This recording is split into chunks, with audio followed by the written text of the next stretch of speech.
Beloved Saints, today's 5-minute message of Redemptive History is about Judah Part 3 from the third book of Redemptive History series, The Unquenchable Lamp of the Covenant. In Part 1, we examine how Judah failed to keep the purity of his faith. In Part 2, we examine how Judah lost his first son and his second son Onan. Today, in Part 3, let us learn how Judah continued the holy genealogy of God through his daughter-in-law Tamar.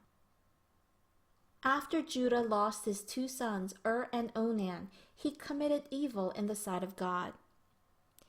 He told Tamar, his daughter-in-law, to return to her father's house and wait until Shelah grew up. However, Judah did not give her to Shelah as his wife even after he had grown up. Judah was afraid that he would lose his third son Shelah also. In response to this, Tamar did something that seemed really inappropriate. She disguised herself as a harlot to entice her father-in-law on the road to Timnah.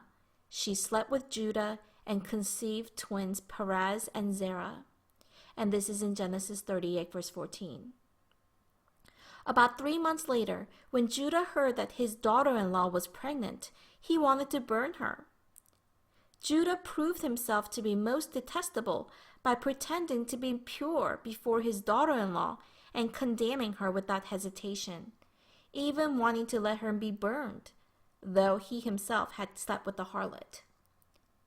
In Genesis 38, verse 24, it says, "About 3 months later, Judah was told, 'Your daughter-in-law Tamar is guilty of prostitution, and as a result, she is now pregnant.' Judah said, 'Bring her out and have her burned to death.' At this time, Tamar showed Judah the pledge, his signet ring, cords, and staff that she received from him. And finally, Judah realized that Tamar had conceived with his seed. Then Judah confessed, 'She is more righteous than I, since I wouldn't give her to my son Shelah.' Judah realized his own error as he witnessed Tamar's godly zeal to continue the covenantal lineage. Judah just saw the death of his sons. He only worried about it but never tried to solve how to continue this lineage of God's covenant. After this incident, Judah never had relations with Tamar again.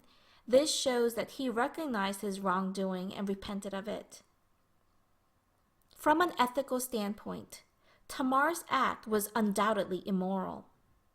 How can a daughter-in-law consider sleeping with the father-in-law? Nonetheless, it was not to satisfy her fleshly desires or to avenge her father-in-law. Her decisive act was to continue God's holy lineage that was passed down through Abraham, Isaac, Jacob, and Judah. And she did this even at the risk of being accused as an adulterer and being put to death. This was a demonstration of her faith. The name Tamar means palm tree or pillar. It is derived from an unused root that means to be erect. As a woman who had erected the falling household of Judah through her sacrificial faith, Tamar was indeed a woman of faith who stood tall like a palm tree and strong like a pillar. God must have also highly esteemed Tamar's faith, for she is recorded in Jesus Christ's genealogy in Matthew chapter 1, verse 3. Beloved saints, how do we demonstrate our faith in the word of God's covenant to our children, brothers, or parents? Are we hesitating because of our fear for criticism and ridicule? What I pray is that we will become like Tamar and proclaim the word of God's holy covenant and God's holy lineage to our families. Then God will use us as his precious workers, and let us dedicate ourselves to him and become a person of faith that is like a pillar. I bless in the name of the Lord.